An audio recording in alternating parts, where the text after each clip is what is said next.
নমস্কার, সুকৃতিদের পেজে আপনাদের সবাইকে স্বাগত। আমাকে পরিষ্কারভাবে দেখতে পেলে একটু কমেন্টস করুন, দেখতে পাচ্ছেন কিনা, সবাই শুনতে পাচ্ছেন কিনা।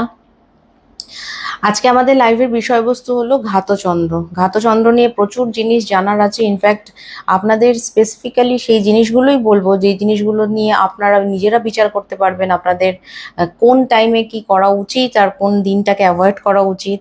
হ্যাঁ, আপনাদের এরকম প্রচুর কনফিউশন তো থাকে যে এই দিনটা আমার জন্য ভালো কিনা, বা এই দিনে আমি একটা বাড়ি কিনবো কিনা, বা আমি এই জায়গাটার জন্য কথা বলতে যাব কিনা, বা নানান রকম থাকে। হাই সবাইকে, হাই, একটু সবাই জয়েন করুক, আমি ওয়েট করি। আমি এই ভিডিওটা আবার আপলোড করব পেজে, কারণ 1 মাস পরে যেহেতু ভিডিওগুলো সব ডিলিট হয়ে যায় লাইভগুলো, আর ইউটিউবেও আপলোড করার চেষ্টা করব। ঘাতচন্দ্র নিয়ে প্রচুর মানুষের প্রচুর কোয়ারিজ ছিল।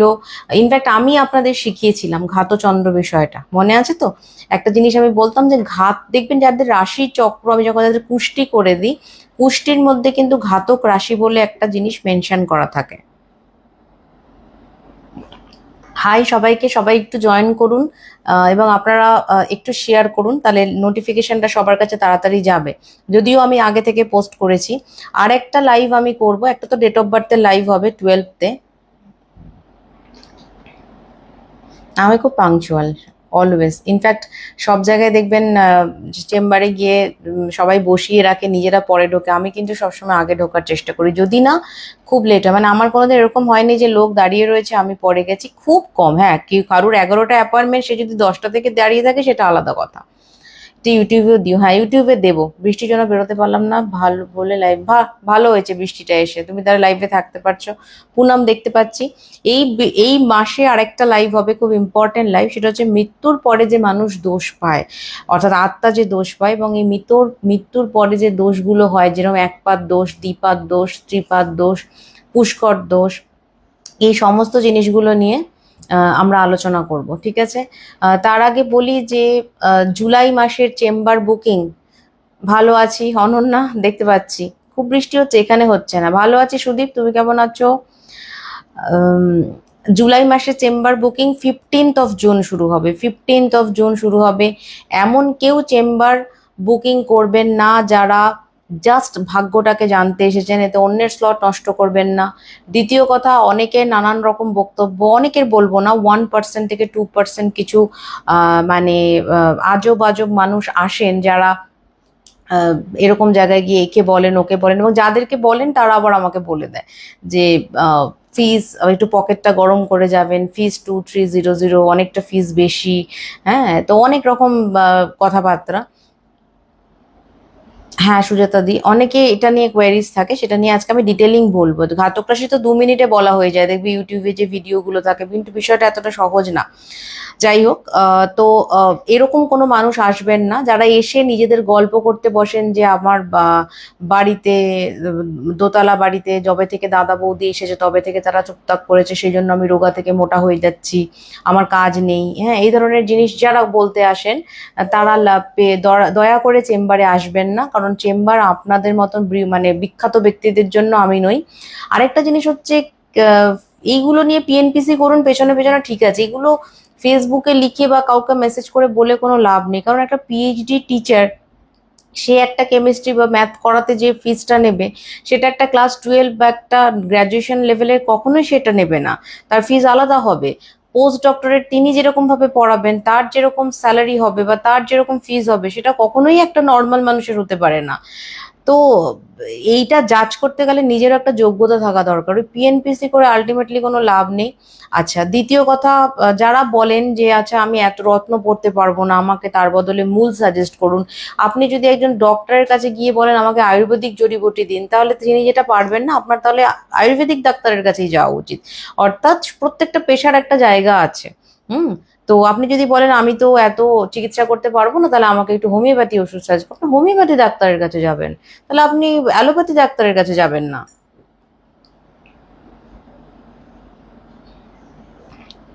এবং এগুলো নিয়ে পিছন পিছন মানে যারা খুব বেশি পিএনপিসি করেন, আলটিমেটলি আপনার ভাগ্যের কোনো উন্নতি হবে না।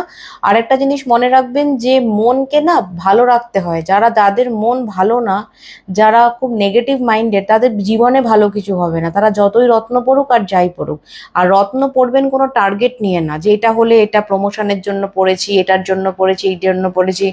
রত্ন আমার ওভারঅলের জন্য পড়েছি, যেমন যে কোনো ওভারঅল ভালোর জন্য পড়েছি। যতটুকু ভালো আমার হওয়ার ততটুকুই ভালো আমার হবে। কুটিল, শুনুন, মানবিকতা, মানসিকতা এগুলো একটা আলাদা গুণ।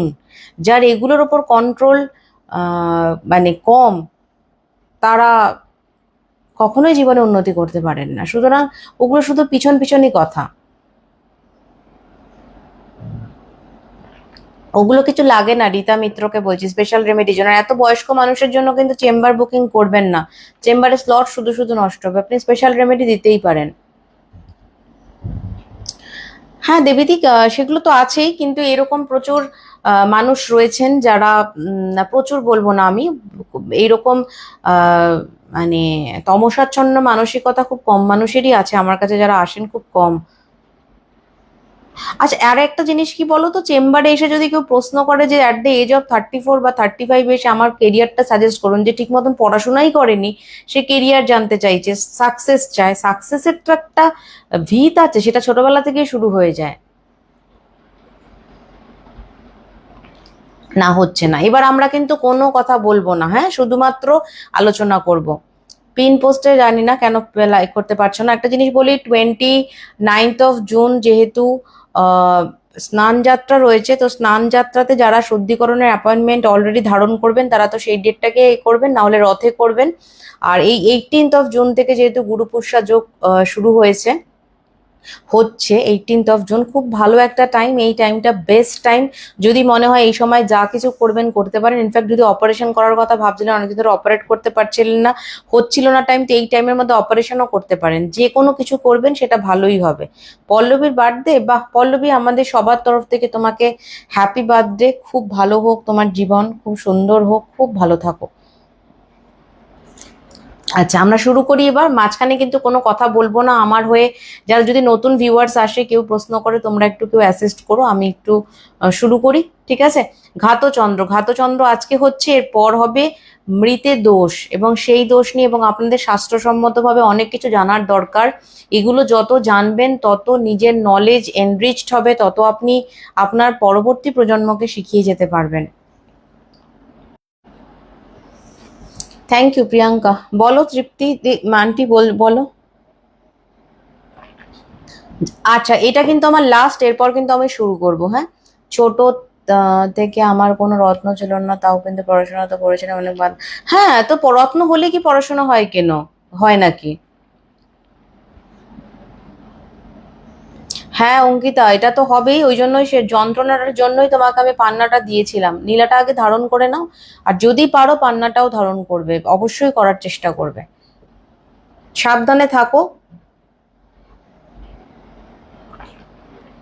ভালো আছি, আমি ভালো আছি।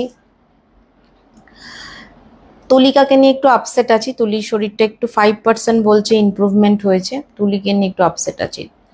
অপারেশন ভালো হয়েছে, হ্যাঁ ঠিক আছে।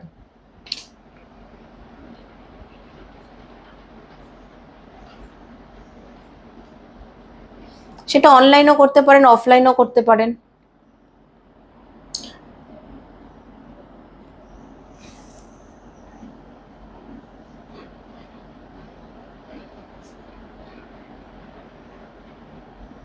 কে বলেছে সবাই যে নীলিমা দেবনাথ যেতে পারবে না? প্রচুর মানুষ তো আসছে, মাসে মাসে কনসালটেশন ভর্তি হয়ে যাচ্ছে। কে বলেছে আসতে পারছে না? দেখুন, ধরুন আমার যদি অটোতে চড়ার সামর্থ্য হয়, আমি কখনোই মার্সিডিজ শোরুমে যাব না। প্রত্যেকটা একটা ক্যাটাগরি আছে। ইঞ্জিনিয়ারিং কলেজ অনেক আছে, হাইফাই কলেজও আছে, নর্মাল কলেজও আছে। যার যেটা অ্যাফোর্ড করার পসিবিলিটি, সে আসবে না। কাউকে গলায় ছুরি দেখিয়ে কি আনা হচ্ছে যে আসুন? আপনারাই চেম্বারে স্লট পূর্ণ করছেন। আমার কাছে ইমার্জেন্সি কনসালটেশন আছে, যার ফিস 6000। সেই বুকিং এর স্লট সব সময় ভর্তি থাকে। আগে ইমার্জেন্সি কনসালটেশনে 15 দিন ওয়েট করতে হতো, এখন 1 মাস ওয়েট করতে হয়। যাদের যেটা অ্যাফোর্ড করার ক্ষমতা। এই যে অঙ্কিতা যখন রত্ন বুকিং করেছে, এমনও মানুষ আছে রত্ন বুকিং করে যার ডায়মন্ডের বাজেট 1.15, কেউ 9 লাখ টাকা দিয়ে ডায়মন্ড পরে। আমি হয়তো বললাম 2 লাখ টাকার পড়ুন, তারই 9 লাখ টাকার পরে।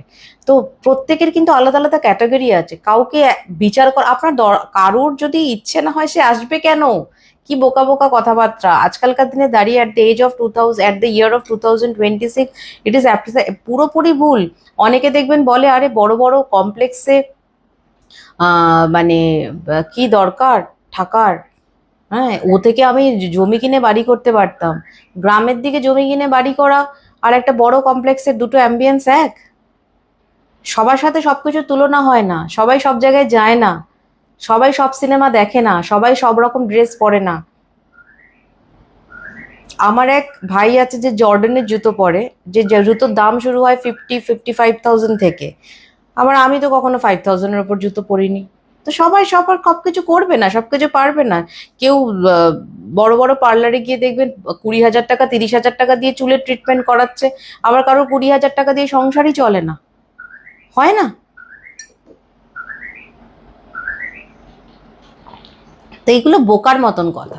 যার এফোর্ট করার ক্ষমতা নেই সে আসবেন কেন?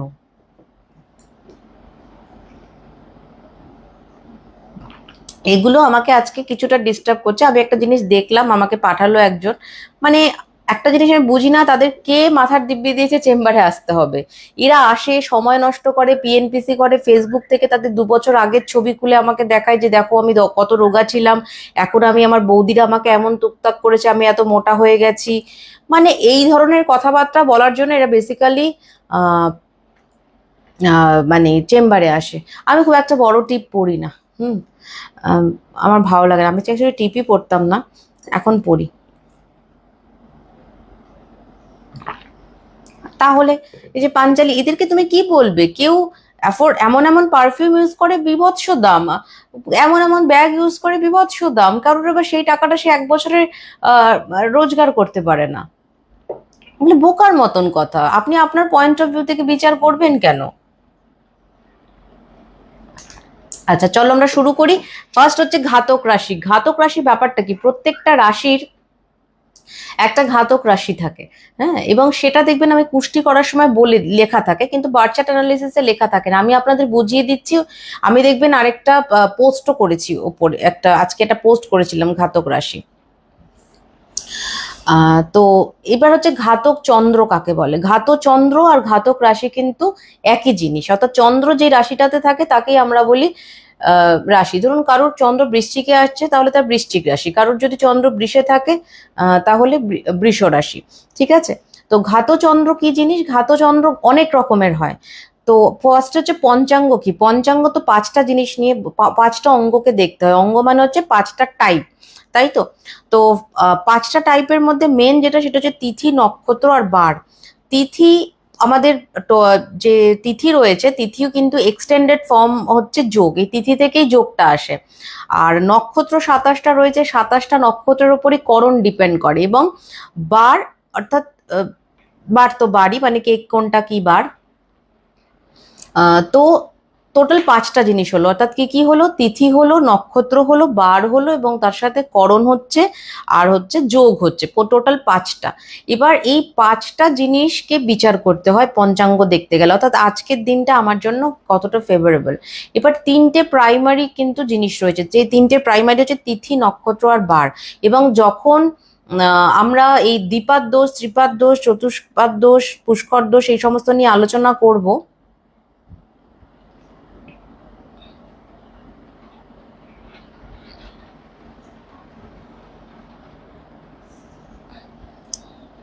হ্যাঁ ঈশানী আসো।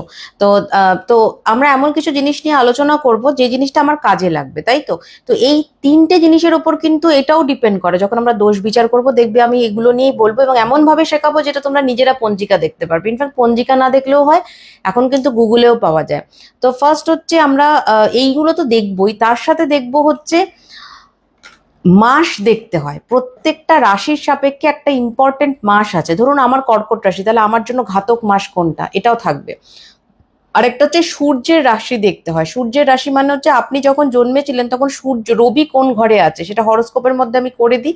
সানকে খুঁজে বার করুন।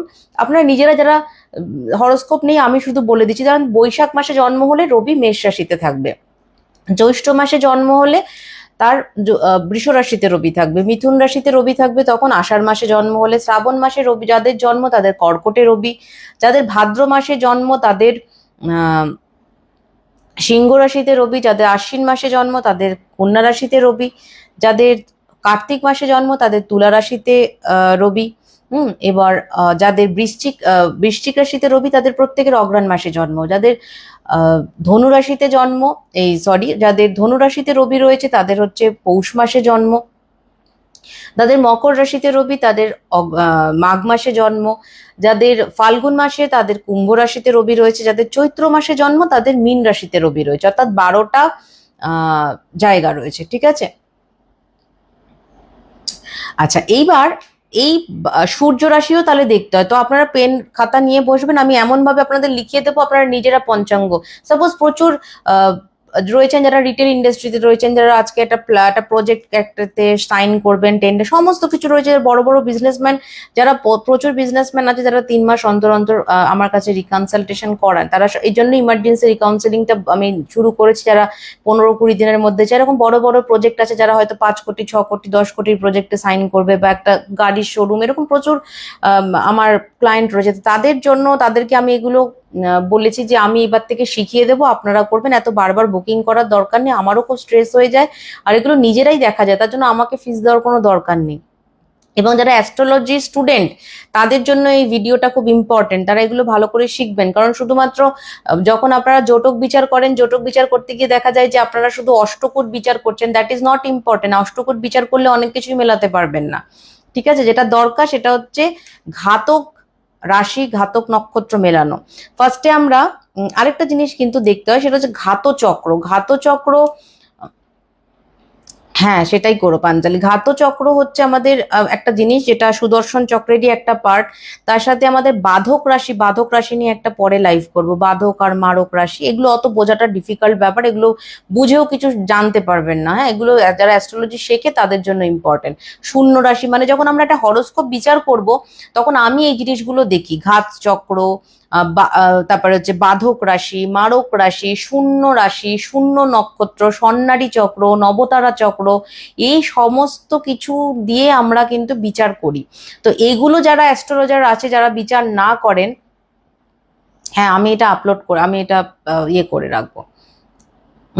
তো এই জিনিসগুলো, হ্যাঁ পায়েল তাই করো, এই জিনিসগুলো কিন্তু আমাদের পুরোটা দেখতে হবে, তখন গিয়ে আমরা একটা হরোস্কোপকে প্রেডিক্ট করতে পারবো একটা হরোস্কোপের কেন উন্নতি হচ্ছে না, সেগুলো দেখতে গেলেও কিন্তু এই এত কিছু ঘাতক দেখতে হয়। ঠিক আছে, আচ্ছা এবার ফার্স্ট আমরা নর্মাল বিচার করব। এখানে অ্যাস্ট্রোলজির যারা স্টুডেন্ট তারাও বুঝতে পারবে আর সাধারণ লোকেরাও বুঝতে পারবে, আমি সাধারণের জন্য করে লাইভ করছি। ধরুন আপনার মেষ রাশি বা মেষ লগ্ন, তাহলে আপনার জন্য কোন মাস বা কোন বার ঘাতক হবে, কোন বার বা কোন মাস ঘাতক হবে সেটা লিখে নিন। মেষ রাশি বা মেষ লগ্ন তাদের সানডে হচ্ছে ঘাতক বার এবং মাস হচ্ছে কার্তিক মাস। কার্তিক মাস ঘাতক মাস এবং সানডে, কার্তিক মাসে কোনো শুভ কাজ করবেন না মেষ রাশির লোকেরা। শুভ কাজ বলতে মেটেরিয়ালিস্টিক শুভ কাজ, কপি করে সবকিছু করা যায় নাকি? ঠিক আছে, আমি যেটা শেখাচ্ছি এটা 10টা বইকে একসাথে করলে একটা জিনিস আসবে, এগুলো কোনো বইয়ে পাবেন না, কোনো বইয়ে পাবেন না। ওই জন্য যারা স্টুডেন্ট তাদের জন্য বলছি। অনেকে বলেন তো ম্যাডাম আপনি ক্লাস করান, ক্লাস এখন করাবো না, 50 বছর 55 বছর হয়ে গেলে যদি মনে হয় যে করাতে পারবো, সেই মানে সময়টুকু আছে তাহলে তখন ভাববো, এখন তো ভাবছি না। তাই এগুলো দেখলে অনেক কিছু শিখে যাবেন এবং আপনাদের উচিত নিজেরটা নিজে শেখা। সবসময় সবাইকে অ্যাস্ট্রোলজারকে ফিস দেবেন কেন, বা নিজেরা ভুল পথে যাবেন না, নিজেরা শিখুন। মেষ রাশি বা মেষ লগ্নের জন্য ঘাতক মাস হচ্ছে কার্তিক মাস এবং ঘাতক বার হচ্ছে সানডে। তাই মেটেরিয়াল আমরা যখন ঘাতক মানবো তখন কিসের জন্য মানবো, যদি আমি দেখা যায় যে কোনো গাড়ি বুকিং করব, বাড়ি বুকিং করব, ফ্ল্যাট বুকিং করব, যে কোনো মেটেরিয়ালিস্টিক জিনিস, বিয়ের কথা বলতে যাব, বিয়ের পাকা কথা বলা হবে, আশীর্বাদ হবে, রেজিস্ট্রি ম্যারেজ হবে, যা কিছু হবে সবই এগুলো দেখে। একমাত্র পুজোর বেলা, ধরুন আমি একটা সত্যনারায়ণ পুজো করবো, বা আমি একটা বাড়িতে শান্তি সস্তায়ন করবো, বা আমি রত্ন শুদ্ধিকরণ করব, তখন কিন্তু এইগুলো আমরা বিচার করি না। তখন সবকিছুই শুভ। ঈশ্বরের সাধনা করতে গেলে কোনো শুভ অশুভ মানে দেখতে নেই। ঠিক আছে, নেক্সট হচ্ছে বৃষ রাশি। বৃষ রাশি অথবা বৃষ লগ্নদের জন্য অশুভ বার হচ্ছে, ঘাতক বার, অশুভ না, ঘাতক বার হচ্ছে স্যাটারডে, এবং ঘাতক মাস হচ্ছে অগ্রহায়ণ। ঠিক আছে, রিটায়ারমেন্ট আমি হব না, রিটায়ারমেন্ট একদম হবে উপরে চলে গেলে, তারপর না, আমি সারা জীবনই কাজ করব, এইটুকু আমার সেই বিলিভ আছে। বৃষ রাশি বা বৃষ লগ্ন যদি হয়, তাহলে আপনার জন্য ঘাতক মাস হচ্ছে অঘ্রাণ মাস এবং স্যাটারডে। তাহলে দেখা গেল যে আমাকে এমন একটা কাজ করতে হবে যে অঘ্রাণ মাসেই কাজটা করতে হবে। ঠিক আছে, কোনো অপশন নেই আমার কাছে। এদিকে আমার মাথায় ঢুকেছে যে ঘাতক মাস তো অঘ্রাণ মাস, তখন যখন আর কিছু অপশন নেই, তখন আপনি ঘাতক মাস অঘ্রাণ মাসের স্যাটারডেটাকে মানে অ্যাভয়েড করুন, যদি আপনার বৃষ রাশি বৃষ লগ্ন হয়। ভালো আছি চৈতালি। নেক্সট হচ্ছে মিথুন রাশি। যদি মিথুন রাশি বা মিথুন লগ্ন হয়, তাহলে আপনার জন্য ঘাতক বার হচ্ছে মানডে, এবং ঘাতক মাস হচ্ছে আষাঢ় মাস। তাহলে এবার ধরুন এমন একটা কাজ আজ করতে হবে যে আষাঢ় মাসেই করতে হবে, এছাড়া আপনার কাছে কোনো অপশন নেই। এমন প্রচুর এরকম তো আসে যেখানে আমি সিলেক্ট করতে পারছি না, তাহলে আষাঢ় মাসের আমরা অ্যাভয়েড করব হচ্ছে মানডেটাকে, যদি আমার মিথুন রাশি বা মিথুন লগ্ন হয়। যদি কর্কট রাশি বা কর্কট লগ্ন হয়, তাহলে ঘাতক মাস হচ্ছে বুধবার, ঘাতক বার হচ্ছে বুধবার, এবং ঘাতক মাস হচ্ছে পৌষ মাস। তাহলে আমরা দুটোই ফলো করবে, যাদের রাশি লগ্ন আলাদা আলাদা দুটোই ফলো করবেন। ঠিক আছে, তো ওই যে বললাম দুটোই আমাকে ফলো করতে হবে, ঘাতক রাশিও ফলো করতে হবে, ঘাতক লগ্নও ফলো করতে হবে। যখন আজকের দিনে আমি আমি দেখবো যে আজকের দিনে আমি কাজটা করব না কালকের দিন করব, তখন আমি কি দেখবো, রাশি ওয়াইজ। যখন আমি সর্বাঙ্গীন একটা বাড়ি কিনবো, একটা গাড়ি কিনবো, বা একটা বিয়ের কথা বলতে যাব, একটা বড় মানে কিছু বলবো, ইংলিশে কেন বলবো, সমস্ত হিসেব হিন্দু সনাতন ধর্ম অনুযায়ী হয়, হিন্দু, এখানে কোনো ইংলিশে কিছু হবে না। তো এইটা কিন্তু আমরা করব, যেটা সেটা হচ্ছে, ধরুন আমি আজকে একটা প্রজেক্টে আমি সিগনেচার করব, আজকেও করতে পারি, কালকেও করতে পারি, পরশুও করতে পারি, প্রজেক্টটা তো আমার কাছে 1 মাস পর আসবে না, তখন আমি রাশি থেকে বিচার করব। আর যখন আমি এমন কিছু জিনিস অপশন যেটা আমার কাছে অনেকটা টাইম রয়েছে, ধরো আমি একটা গৃহপ্রবেশ করব, ঠিক আছে, তখন লগ্ন থেকে বিচার করব, রাশি থেকে না। ঠিক আছে, আমি কিন্তু প্রথমেই বলেছি রনিতা চৌধুরী, পুরোটা প্রথম থেকে লাইভ দেখবে, আর রিপিট করব না। নেক্সট হচ্ছে সিংহ। সিংহ রাশি বা সিংহ লগ্ন যদি হয়, তাহলে আমার জন্য অশুভ ঘাতক বার হচ্ছে স্যাটারডে, এবং সেটা হচ্ছে জ্যৈষ্ঠ মাস। স্যাটারডে এবং ঘাতক মাস হচ্ছে জ্যৈষ্ঠ মাস। তাহলে আমার কাছে যদি হ্যাঁ নাই মিলতে পারে, কারণ আপনি মেলানোর মতন সেই ক্ষমতাটা হয়তো আপনার হয়নি, মেলাতে গেলেও ক্ষমতা রাখতে হবে। অঙ্ক আপনি মেলাতে পারছেন না মানে এমন না যে অঙ্ক ভুল, আপনি অঙ্ক করতে জানেন না। আচ্ছা, কন্যা রাশির যদি আপনার সিংহ রাশি অথবা সিংহ লগ্ন হয়, তাহলে স্যাটারডে হচ্ছে তাদের জন্য অশুভ, মানে ঘাতক অবস্টাকল আসবে। ঘাতক মানে কি, আমি অবস্টাকল ফেস করব। যেমন আমি একজনকে বলেছিলাম, মানে আমার খুব ক্লোজ একজনকে বলেছিলাম যে তুমি আজকে মায়াপুরে না গিয়ে আগামীকাল মায়াপুরে যাও। আমি তখন থেকে ঘাতকটা অ্যাকচুয়ালি এটা আমারই করা, আপনি কোনো জায়গায় দেখবেন না ঘাতক নিয়ে কেউ করা, কিন্তু ঘাতক সাংঘাতিক ভাবে মেলে। সেদিন কোনো কারণে তার ব্যারাকপুরে গিয়ে ট্রেন আটকে পড়ে, কিছু হয়, সে আবার ব্যাক করে অনেকক্ষণ, ভাবলাম বেরিয়েছি যখন যাবোই, বাই রোড যাব, আবার তারা ব্যাক করে তারা বাই রোড যায়, এবং তাদের প্রচুর সেদিন ঝামেলা পোহাতে হয়েছিল। ওই ঘাতকের একটা প্রভাব থাকে। ঠিক আছে, আচ্ছা, সিংহ রাশি বা সিংহ লগ্নদের জন্য স্যাটারডে জ্যৈষ্ঠ মাস। এবার ধরুন এমন একটা কাজ পড়েছে আপনাকে জ্যৈষ্ঠ মাসেই করতে হবে, তখন আপনি জ্যৈষ্ঠ মাসে স্যাটারডেটাকে অ্যাভয়েড করবেন। বোঝাতে পারলাম? নেক্সট হচ্ছে কন্যা রাশি। কন্যা রাশি এবং কন্যা লগ্ন যাদের, তাদের কন্যা রাশি অথবা কন্যা লগ্ন বা কন্যা রাশি কন্যা লগ্ন প্রত্যেকে দুটোই মানবেন। স্যাটারডে তাদের ক্ষেত্রেও স্যাটারডে অশুভ, এবং ভাদ্র মাস অশুভ। এবার আপনার এমন একটা কাজ পড়েছে আপনাকে ভাদ্র মাসেই করতে হবে, কিচ্ছু করার নেই, তাহলে ভাদ্র মাসে স্যাটারডেকে অ্যাভয়েড করবেন।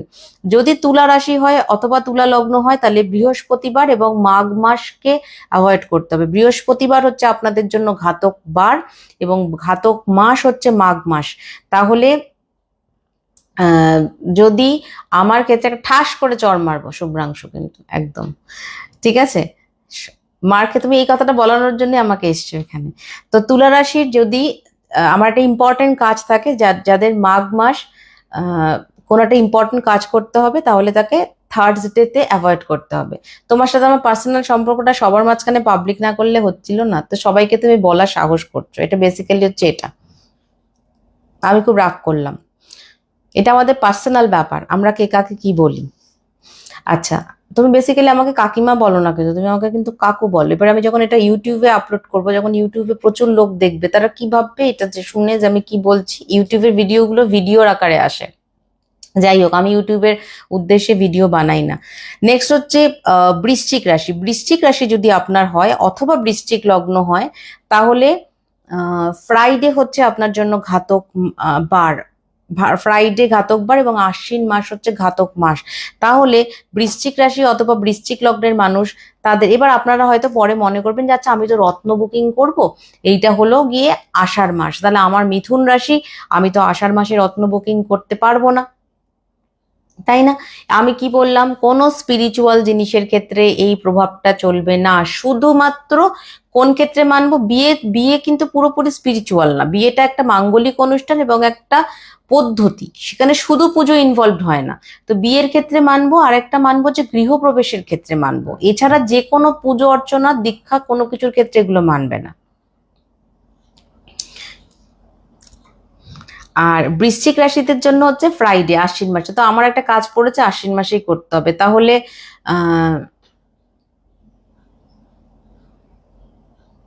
থ্যাংক ইউ তৃষা, তাহলে আমার আশ্বিন মাসের ফ্রাইডেকে অ্যাভয়েড করতে হবে। যদি আমার ধনু রাশি অথবা ধনু লগ্ন হয়, তাহলে আমার জন্য সেক্ষেত্রেও কিন্তু ঘাতক বার হচ্ছে ফ্রাইডে। ধনু রাশি অথবা ধনু লগ্ন হলে ফ্রাইডে, এবং শ্রাবণ মাসটা অশুভ। তাহলে কোনো বিয়ের কাজ বা ইম্পর্টেন্ট কোনো কাজ হলে আমাকে শ্রাবণ মাসকে অ্যাভয়েড করতে হবে। কোন কি কি ইম্পর্টেন্ট কাজ? মেটেরিয়ালিস্টিক ইম্পর্টেন্ট কাজ, এখানে দীক্ষা নেওয়া, পুজো করা এবং রত্ন শুদ্ধিকরণ করা, রত্ন বুকিং করা, এগুলোকে আমরা মানবো না। শুধু যেগুলো মেটেরিয়ালিস্টিক কাজ, গাড়ি বাড়ি প্রপার্টি প্রজেক্ট, সেগুলোর ক্ষেত্রে মানবো। এবং যদি দেখা যায়, বাংলাটা তোমাকে দেখে নিতে হবে।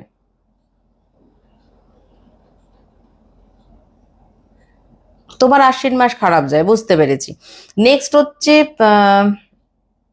কতটা বলেছিলাম, ধনু বললাম, হ্যাঁ মকর। এবার মকর রাশি এবং মকর লগ্ন যদি হয়, তাহলে আপনার ক্ষেত্রে ঘাতক মাস হচ্ছে মঙ্গলবার এবং বৈশাখ মাস। বৈশাখ মাসে ধরুন আপনার বিয়ে পড়েছে, মকর রাশি মকর লগ্ন, এই তো ঘাতক মাস পড়ে গেছে, চেষ্টা করুন বিয়েটাকে বৈশাখ মাসে অ্যাভয়েড করতে। আর যদি পড়ে যায়, তাহলে বৈশাখ মাসের মঙ্গলবারকে কিন্তু অ্যাভয়েড করতে হবে, ঠিক আছে? আচ্ছা, হ্যাঁ দেখো যেই মাসে বিয়ে হয়েছিল, দেখো কিরকম ভোগান ভুগছো এখন। পায়েল, পায়েলকে দেখুন, পায়েল কিন্তু ঘাতক মাসে বিয়ে করেছে। ঘাতক মাসে যারাই বিয়ে করবেন এবং বিয়ের বারটা যদি মিলে দেয়, তো সেটা সাংঘাতিক খারাপ হয়ে গেল আর কি। নেক্সট হচ্ছে, এই জন্য সব শিখিয়ে দিচ্ছি, বিয়ের ডেট দেখতে যাবেন, ভাইয়ের বিয়ে, দিদির বিয়ে, এই বিয়ে সব নিজেরাই পঞ্জিকা নিয়ে বসবেন।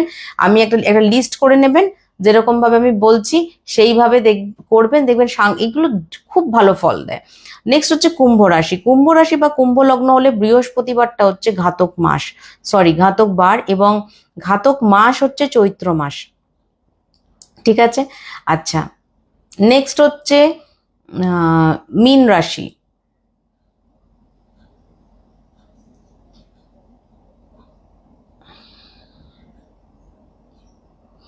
নেক্সট হচ্ছে মীন রাশি। মীন রাশিদের জন্য হলো, যদি ধরুন মীন রাশি অথবা মীন লগ্ন আপনার হয়, তাহলে আপনার জন্য অশুভ হচ্ছে, মানে ঘাতক, অশুভ নয়, ঘাতক হচ্ছে ফ্রাইডে। ঘাতক কিন্তু অশুভর থেকেও ডেঞ্জারাস। ফ্রাইডে হচ্ছে অশুভ, মানে ঘাতক বার, এবং মাস হচ্ছে ফাল্গুন মাস।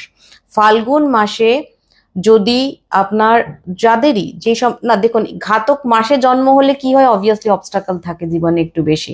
ধরুন কারোর মীন রাশি অথবা মীন লগ্ন, তার আবার ফাল্গুন মাসে যদি জন্ম হয়েছে এবং যদি ফ্রাইডে জন্ম হয়েছে, তাহলে তার লাইফে খুব অবস্টাকল থাকবে।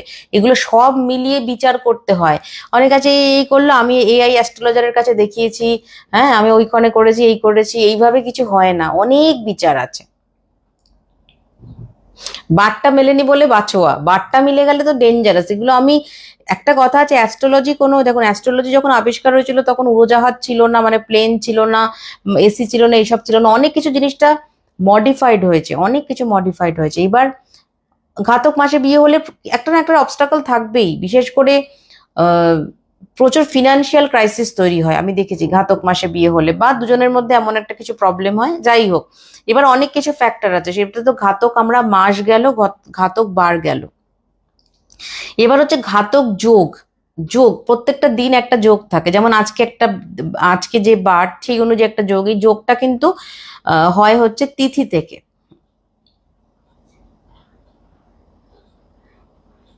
ফ্রাইডে জন্মবার, আচ্ছা সেটা হোক, কিন্তু সেটা তো ফাল্গুন মাস নয়। বলে দিয়েছি ঘাতক, পরে রেকর্ডেড দেখবেন, পরে রেকর্ডেড দেখবেন যারা মিস করেছেন, ঠিক আছে।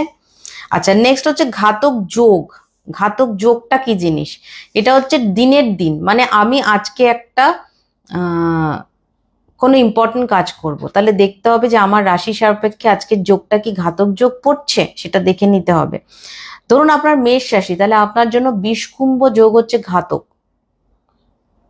তাহলে তোমার কেমন বিয়ে হয়েছে সে তো খুব আমি ভালো করে জানি চৈতালি। মেষ রাশির ঘাতক যোগ হচ্ছে বিষকুম্ভ, মানে ধরুন আপনার মেষ রাশি, আজকে আপনি একটা গাড়ি কিনতে বুকিং করতে যাবেন, আজকে যদি বিষকুম্ভ যোগ চলে, আপনার যোগ আজকের দিনটা অ্যাভয়েড করতে হবে, ঠিক আছে।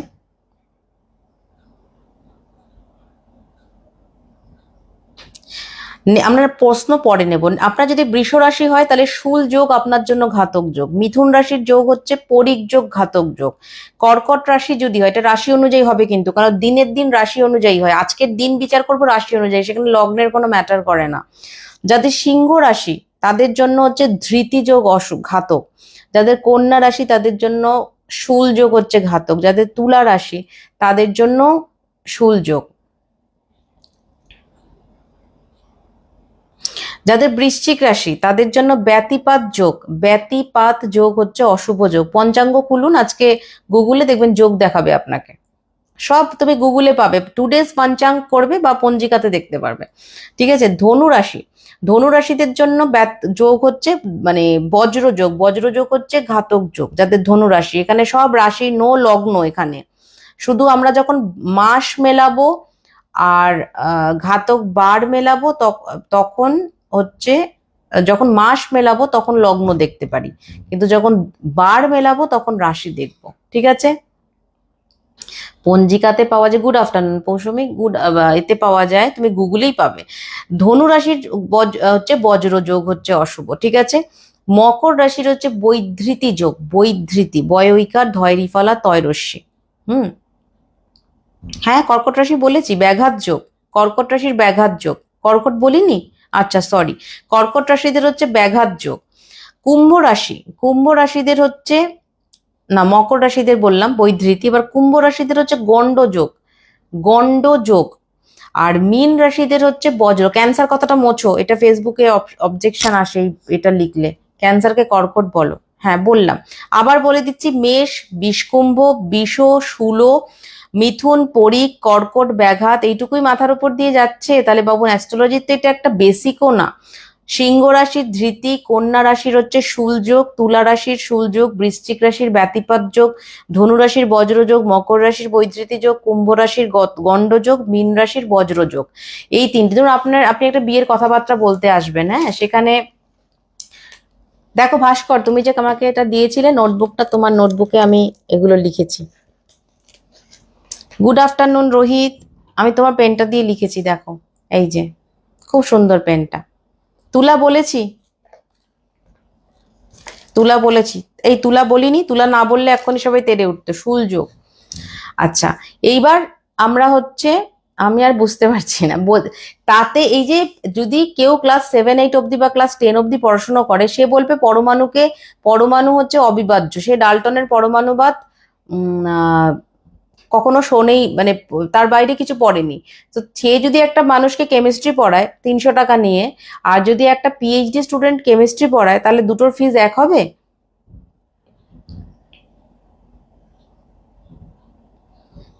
এই জিনিসে কত বিচার আছে, এখানে শুধু ঘাতক বিচার হচ্ছে, এবার তো শূন্য রাশি, শূন্য নক্ষত্র, অনেক বিচার, অনেক বিচার, অনেক অনেক পড়াশোনা, অত সহজ নয়, ঠিক আছে। এবার আমি যেগুলো বলে দিচ্ছি, এগুলো তোমরা কি বলো তো, কোন যোগ আজকে চলছে আমার নোটস করে নেবে, আমার কথা অনুযায়ী লাইভ অনুযায়ী তোমরা নিজেরাই পঞ্জিকাতে বা গুগলে পাবে।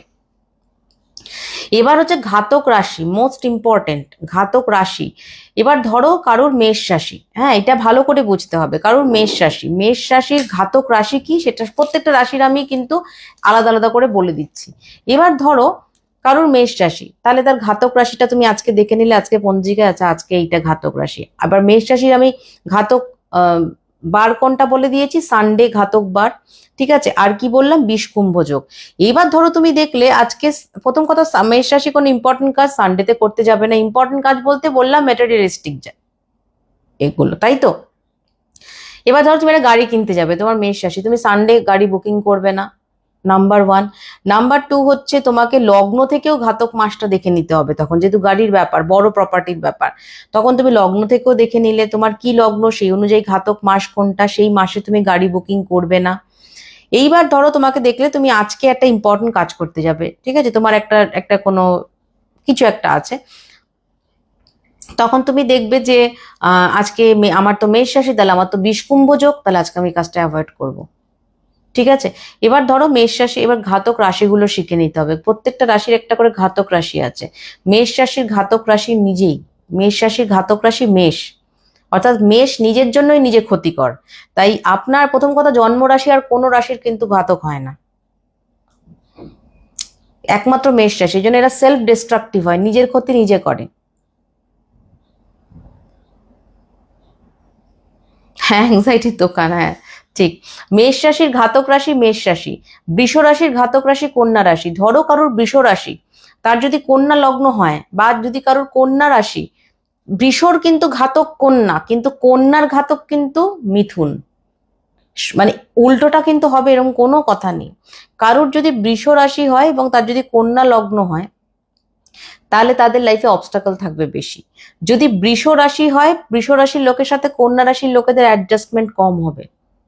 এই ঘাতক রাশি ভীষণ ইম্পর্টেন্ট। আপনার যদি বৃষ রাশি হয়, আপনি পঞ্জিকা খুলে আজকে দেখলেন আজকে তো কন্যা রাশি চলছে, তাহলে আমি কিন্তু কন্যা রাশি আজকে চলছে, আজকে থাক, আজকে এই কাজটা করবো না, আগামীকাল করব বা পরশু দিন করবো। তবে রাশি কিন্তু মোটামুটি 2-2.5 দিন করে চলে, মানে আজ এক একটা রাশিতে 3টে করে নক্ষত্র থাকে, সোয়া 2 দিন করে একটা করে নক্ষত্র থাকে, রাশি চলে। তো আপনাকে যতদিন এটা চলবে, মানে কন্যা রাশি চলবে, সেই কাজটা আপনাকে অ্যাভয়েড করতে হবে। এবার এবার ধরুন আপনার বৃষ রাশি, এবার আপনি দেখলেন আমার তো বৃষ রাশি, তাহলে আমার তো শুলযোগকে অ্যাভয়েড করতে হবে। সাপোজ পরশুদিন কন্যার বৃষ রাশি দেখলো যে না, কন্যা রাশি পেরিয়ে গেছে, তুলা রাশি পড়েছে, এবার আমি কাজটা করতে পারবো, কিন্তু তুলা রাশি চলছে, এদিকে আবার যোগ পড়ে গেছে শুল যোগ, তাহলে বৃষ রাশির কোন যোগটা হচ্ছে ঘাতক, শুল যোগটা ঘাতক, তাহলে শুল যোগেও সেই কাজটা করাটা কিন্তু অবস্টাকল আসবে, ঠিক আছে। তাহলে পুরোটা করতে হবে, পুরোটা। মিথুন রাশি যদি আপনার হয়, তাহলে আপনার ঘাতক রাশি কুম্ভ রাশি। দেখুন বাড়িতে যদি মিথুন রাশি আর কুম্ভ রাশির দুটো লোক থাকে, সেটা স্বামী স্ত্রী হবে এরকম কোনো কথা নেই, তার সাথে তার অ্যাডজাস্টমেন্ট হবে না। আচ্ছা, কর্কট, এই দেখো মায়ের সাথে অ্যাডজাস্টমেন্ট নেই, যার যার রাশি তার উল্টোটা হবে নেচারটা। যেমন বৃশ্চিক রাশির ঘাতক রাশি বৃষ রাশি, বৃশ্চিক রাশির সাথে বৃষ রাশির নেচার পুরো ডিফারেন্স, উল্টো, মিলবেই না। আচ্ছা, মিথুন রাশির ঘাতক রাশি কুম্ভ রাশি, আমরা পরপর আছি। কর্কট রাশির ঘাতক রাশি সিংহ রাশি, কর্কট রাশির ঘাতক রাশি সিংহ রাশি, ঠিক আছে। সিংহ রাশির আবার ঘাতক রাশি হলো মকর রাশি, সিংহের কিন্তু আবার কর্কট নয়, কর্কট সিংহের আবার মকর, ঠিক আছে। এখন গুলিয়ে যাবে, অনেক ব্যাপার আছে, অনেক কিছু। আচ্ছা, নেক্সট হচ্ছে কন্যা রাশি, কন্যা রাশির আবার ঘাতক রাশি হচ্ছে মিথুন রাশি। থ্যাংক ইউ দেবশ্রী, ভালো আছো তো। কন্যা রাশির যে ঘাতক রাশি সেটা হচ্ছে মিথুন রাশি। কত কঠিন ব্যাপার, কত পড়াশোনা করেছি, আর এরা বলে আমি নাকি এটা ওটা ফিজ, আরে ফিজ নেব না, আমার তো সেই কোয়ালিফিকেশন আছে। সেই জিনিসটার সাথে তারা বিচার করছে যে একটা অ্যাপস দেখে যারা অ্যাস্ট্রোলজি করে, পড়াশোনার মানুষের দাম নেই বলো। মানে আমি একটা আহ মানে যদি এখন একটা টি শার্টের ঘড়ি কিনতে যাই বা একটা র্যাডোর ঘড়ি কিনতে যাই, সেখানে গিয়ে যদি আমি বলি যে আচ্ছা অমুক জায়গায় তো টাইমেক্সে এত দাম নিচ্ছে, আপনারা কেন এত দাম নিচ্ছেন, এগুলো তো বোকা। কাজই করবো না, ঘুমাবো না, এটা কখনো না। ইম্পর্টেন্ট কাজ করতে গেলে, সাপোজ কেউ একটা পেজ খুলবে, পেজটা প্রমোট করবে বা একটা ইম্পর্টেন্ট লাইভ করবে, তারা সে তখন এই দিনগুলোকে দেখবেন। আচ্ছা, সিংহ রাশিদের অ্যাভয়েড করতে হবে মকর রাশি হচ্ছে ঘাতক রাশি। ঘাতক রাশি মানে এরকম না কিন্তু লোকটা আপনার জন্য ঘাতক হয়ে যাবে, বাট অ্যাডজাস্টমেন্ট হবে না, ঠিক আছে। নেক্সট হচ্ছে কন্যা রাশি। কন্যা রাশির যে মানে ঘাতক রাশি সে হচ্ছে মিথুন রাশি। এবং এখানে দুটো জিনিস দেখতে হয়, কন্যা রাশি এবং মিথুন রাশি দুটোই বুধের রাশি, কিন্তু দুটোর ক্যারেক্টারিস্টিক সম্পূর্ণ আলাদা কিন্তু। আচ্ছা, কিন্তু মিথুনের ঘাতক কিন্তু কন্যা নয়, এইটা ভুল করবেন না। কন্যার ঘাতক মিথুন, মিথুনের ঘাতক আবার কুম্ভ। ঠিক আছে? আচ্ছা, নেক্সট হচ্ছে তুলা রাশি। দেখো মায়ের বনছে না, কারোর সাথে কারোর বনবে না, ঝগড়া হবে। তুলা রাশির ঘাতক রাশি ধনু রাশি। তুলা রাশি যদি আপনার হয়, ধরুন আপনি আজকে একটা ইম্পর্টেন্ট কাজ করবেন, আজকে ধনু রাশি চলছে, দেখবেন আপনার কাজটা কি ঝামেলাপূর্ণ, মুখস্থ করার দরকার নেই, মেলাবেন এটা খুলে। রাশি যখন আমরা দিনের দিন দেখবো তখন রাশি। নেক্সট হচ্ছে বৃশ্চিক রাশি। বৃশ্চিক রাশি যারা, তাদের ঘাতক রাশি হচ্ছে বৃষ রাশি। বৃষদের জন্য কিন্তু বৃশ্চিক অশুভ নয়, বৃষদের জন্য বৃশ্চিক শুভ, কিন্তু বৃশ্চিক রাশিদের জন্য বৃষ রাশির লোকেরা অশুভ। অশুভ মানে হচ্ছে অ্যাডজাস্টমেন্ট হবে না, নট অশুভ। কথাটা হচ্ছে দুটো নেচার আলাদা। মানে বৃষ রাশিরা বৃশ্চিক রাশিদের দ্বারা উপকৃত হয়, কিন্তু বৃষ রাশিদের দ্বারা বৃশ্চিক রাশিরা ক্ষতিগ্রস্ত হতে পারে যদি সেই দিনটা বৃশ্চিক রাশি চলে। এবার এখানে যখন আমরা মানুষের সাথে মানুষের, ধরুন একটা কারোর কোনো একটা মেয়ের বৃশ্চিক রাশি এবং হাজবেন্ডের বৃষ রাশি, দেখবেন ভীষণ ঝগড়া হচ্ছে দুজনের মধ্যে, দুজনের মিলবেই না।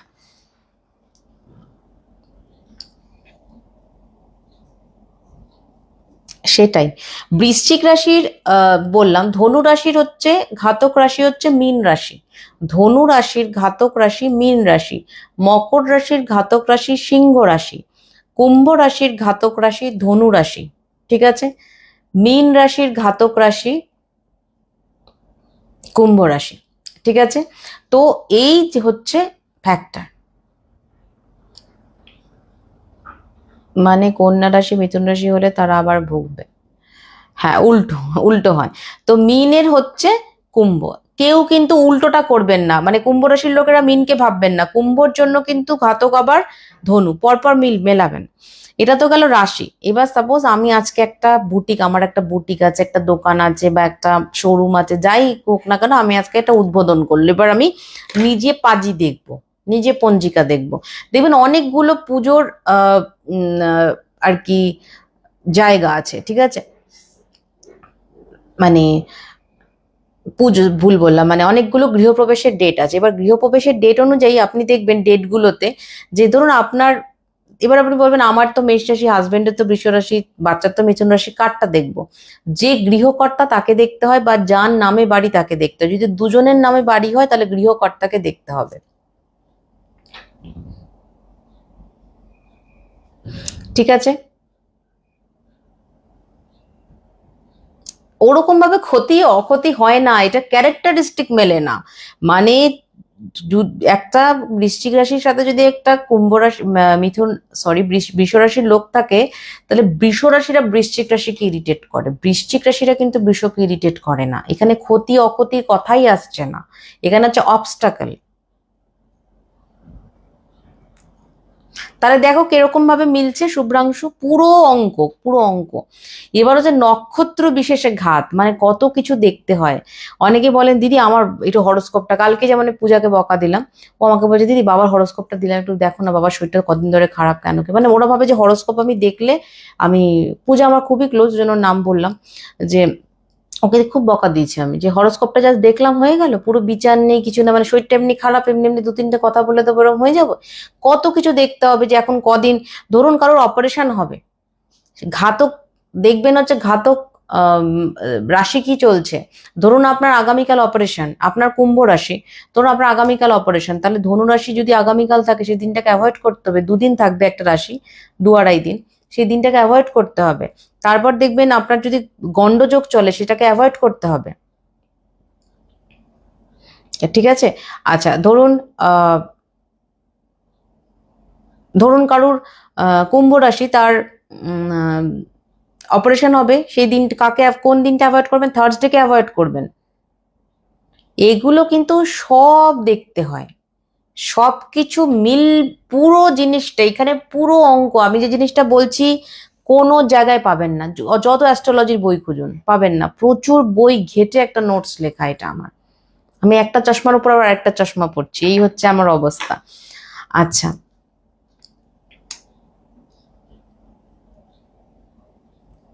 না ভালো কাজের আগে কনসাল্ট, সেটা অনেক, দেখো প্রচুর আমি বলি অনেকে কনসাল্ট করে, যার জন্য ইমার্জেন্সি রিকাউন্সেলিং আছে, বাট এগুলো তোমরা নিজেরাই দেখতে পারবে। হ্যাঁ, মানে এগুলো একটু লিস্ট করে নিলে একটু গুলিয়ে যায় আসলে, প্রচুর প্রচুর ম্যাথামেটিক্স অ্যাস্ট্রোলজিকে যারা বলে না যে আপনি তো সাইন্টিফিক্যালি, আমাকে অনেকে বলে আপনি সাইন্টিফিক্যালি অ্যাস্ট্রোলজিটাকে বোঝান। আরে অ্যাস্ট্রোলজি তো সায়েন্সই। আমি যদি বলি আপনি কি সুন্দর মানে সাইন্টিফিক্যালি ফিজিক্স পড়াচ্ছেন, সাইন্টিফিক্যালি ম্যাথ করাচ্ছেন, হ্যাঁ সেটা তো বললে হবে না।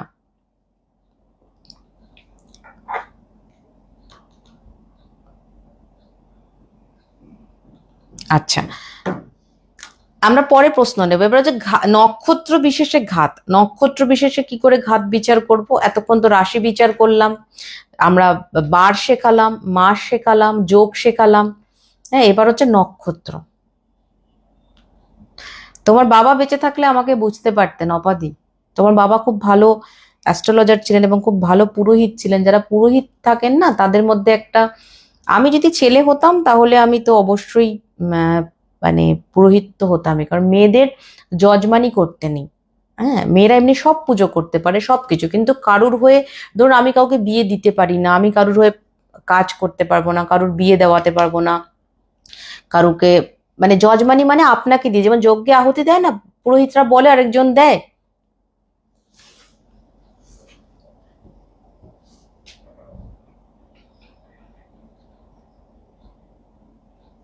সবাই সবার ঘাতক হলে বাড়িতে নিয়ে, বাড়িতে খুব প্রপার্টি ওরিয়েন্টেড ঝামেলা হয়, ঘাতক মানে যে সেটা খারাপ হবে কিন্তু সেটা না।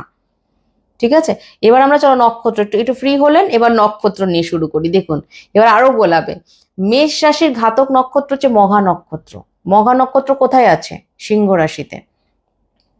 তাহলে মেষ রাশির যদি কোনো ছেলে বিয়ে করতে যায় বা মেয়ে বিয়ে করতে যায়, তাহলে তাকে সিংহ রাশির পার্টনার এবং যার মঘা নক্ষত্র তাকে অ্যাভয়েড করতে হবে। ক্লিয়ার? নিজেরাই পারবেন বিচার করতে। সিংহ রাশির যদি মঘা নক্ষত্র পড়ে তাহলে তাকে অ্যাভয়েড করতে হবে। সিংহ রাশির যদি পূর্ব ফাল্গুনি পড়ে বা উত্তর ফাল্গুনি পড়ে তাহলে অ্যাভয়েড করার দরকার নেই। ঠিক আছে, আজকে একটা ঘাতক ডিটক্স বানিয়েছে, সব তাড়াহুড়ো। নেক্সট হচ্ছে পাশে লেখা থাকে মানে বুঝলাম না। নেক্সট হচ্ছে বৃষ রাশি। বৃষ রাশি যদি আপনার হয় তাহলে আপনার জন্য ঘাতক নক্ষত্র হচ্ছে কন্যা রাশির হস্তা নক্ষত্র। অথচ কিছুক্ষণ আগে করতে করতে একটা ভিডিও কল আসবেই। হ্যাঁ হয় না, ওটা উচিত না, ওটা তো ফ্যাশন। মহিলারা ধরুন প্রাণ প্রতিষ্ঠা করা, পুজো করা, আপনি নর্মাল পুজো করতে পারেন, আপনি নিজের পুজো নিজে করতে পারেন বা অন্যের পুজো আপনি সংকল্প করতে পারেন, কিন্তু যজমানি মানে হচ্ছে যে আপনাকে দিয়ে আহুতি দেওয়ানো, আপনাকে দিয়ে পুজো করানো, সেটা করা যায় না। আচ্ছা, মেষ রাশির ঘাতক নক্ষত্র হচ্ছে সিংহ রাশির মঘা নক্ষত্র, আবার বলছি, হলো? ঠিক আছে, আর গোলাবে না। আচ্ছা এবার কিন্তু মেষ রাশির ঘাতক রাশি কি ছিল মনে আছে? মেষ রাশির ঘাতক রাশি কি ছিল? মেষ রাশি নিজেই ছিল।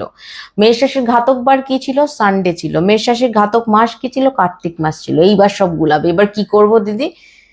সিম্পল ব্যাপার, যখন আপনি একটা ছোটখাটো জিনিস বুকিং করতে যাচ্ছেন তখন রাশি ওয়াইজ দেখবেন, আর যখন আপনি বড় কিছু জিনিস বুকিং করতে যাচ্ছেন যেটা মাসকে অ্যাভয়েড করলে চলে, মানে এই মাসে না করে পরের মাসে করলেও চলে, ঠিক আছে, তখন আপনি লগ্নটাকে মেলাবেন। হলো? নেক্সট হচ্ছে বৃষ রাশি। বৃষ রাশি নিজেরই তো, বৃষ রাশির ঘাতক রাশি তো কন্যা রাশি।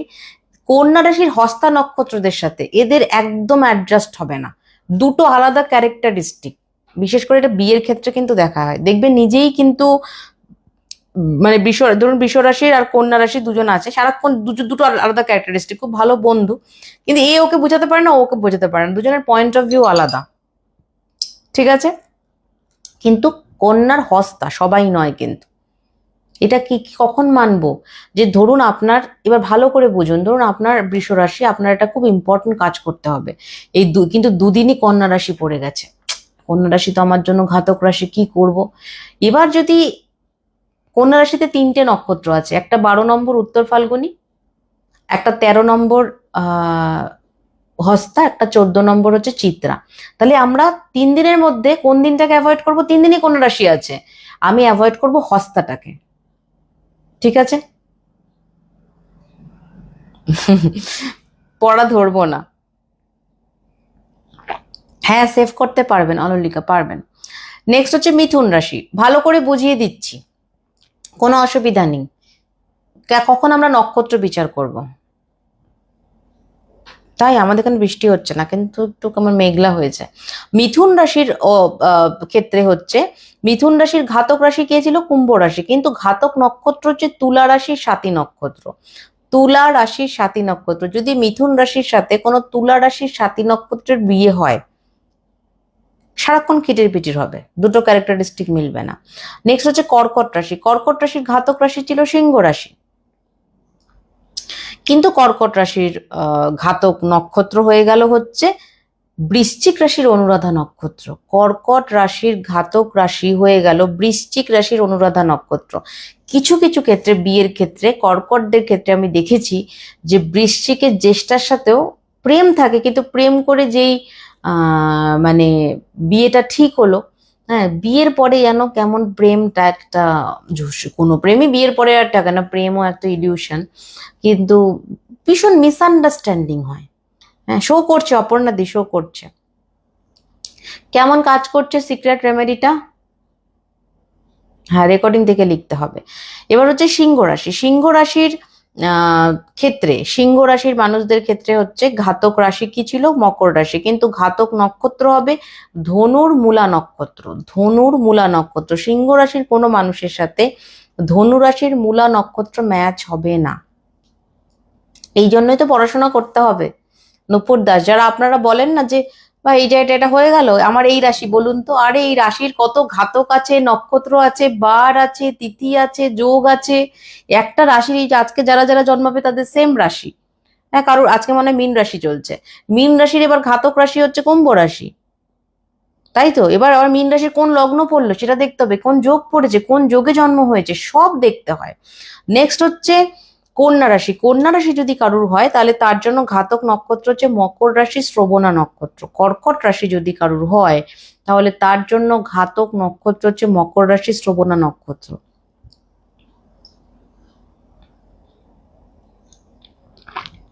যারা দেখছেন তাদের প্রত্যেককে রিকোয়েস্ট করব লাইভটা একটু শেয়ার করুন, কারণ আমার মনে হয় না ফেসবুকে কেউ আমার মতন এত ডিটেলিং লাইভ করে।